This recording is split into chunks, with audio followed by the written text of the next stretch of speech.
Welcome back to another episode of Lost in the Farmer's Market Garden Life, where today we're looking at this lovely plant, which, by the way, I've not removed the spent flowers from just to show you what they look like. So, what is this thing before you?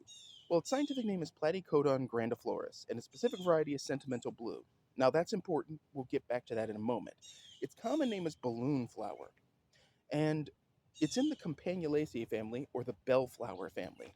And indeed, looking at the shape of the flowers, you're starting to see where this is going, I hope. Anyway, it is native to East Asia, China, Korea, Japan, and the far eastern territories of Russia, which is essentially Asia.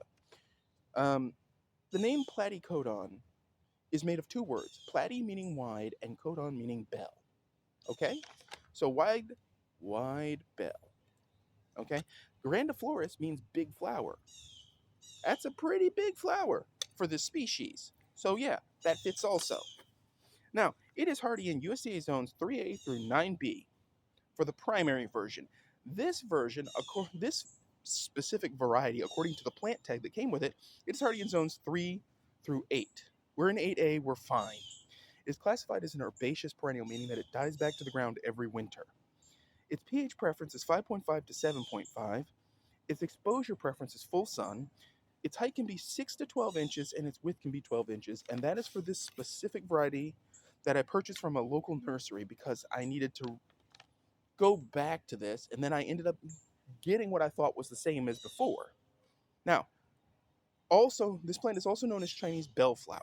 But getting back to varieties, the variety that I believe I covered in season 1 or 2 was one of three: Astra Pink, Astra White, and Astra Blue.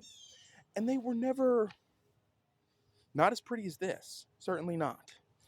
And I think that was bad sighting in cane. But they're the full-size version where the flower stalks can get up to about 2, maybe 3 feet tall. This one is a dwarf variety. And so this is almost all you get. But I'm not really heartbroken about this discovery because it's a balloon flower and they're cool. Now, I don't know if it comes in any other colors, any other sentimental colors, but that would be cool. I'm sure it does because breeders are just like that. Anyway, interestingly enough, you can make a tea out of the roots. The roots are edible like a potato, cooked a certain way, and a confectionery can be made from the roots as well. Now, what people don't know about bellflowers is that they have these sort of long tubers that look like skinny yams, except they have white flesh and they're light brown skin, if I recall correctly. I didn't even know until I went to go rescue my bellflowers from the old bed where they were definitely not doing well, and then move them to a new bed where I was hoping they'd do well. And I found these long tubers, and I was like, what the heck is this crap? And I Googled, and sure enough, I found out that they do, in fact, have long tubers. Okay. Well, it turns out these tubers are a staple in Korean cuisine, which is interesting. And in Japan, they're called, and I may be mispronouncing this, so if anyone wants to roll in and correct me on this pronunciation with a phonetic, I would love that. Kikyo. Kikyo. And someone on the street is having a meltdown. We'll just ignore that, folks. Anyway, so bellflowers are great because they're pretty, but if you want the best possible performance, you should deadhead the spent ones, which I will be doing after we film this. They are relatively easy. They require a regular amount of irrigation. They can't go into a fully dry bed, so I've learned that doesn't work. Um, and beyond that, some fertilizer, but not too much. This one is growing in standard potting soil and will eventually be planted in the ground somewhere in the test gardens. I've not decided where.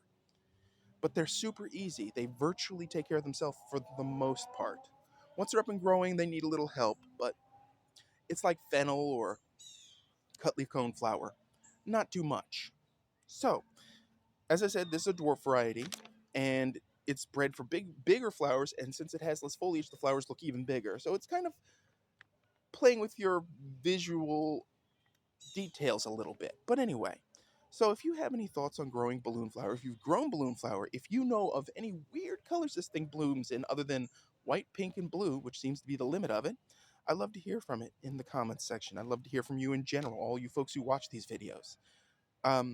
This plant conceivably in dense plantings could become a temporary ground cover. It'd be mulch in the winter months and then balloon flower extravaganza during the warm months, I guess. But that's a final thought there. So, if you like this episode, please hit like. If you haven't already, please subscribe. There's more content rolling out. We're going back to the one video a week format because we've caught up finally, amazingly. So, here we are. Beyond that, the Forge blog is on hiatus and will be till January of next year. I haven't run out of content. I just want to shift to other projects, and the research aspect is consuming, well, it's consuming a lot of time. So, with that, as always, folks, keep them growing. I hope you put some balloon flower in your garden, and thanks for watching.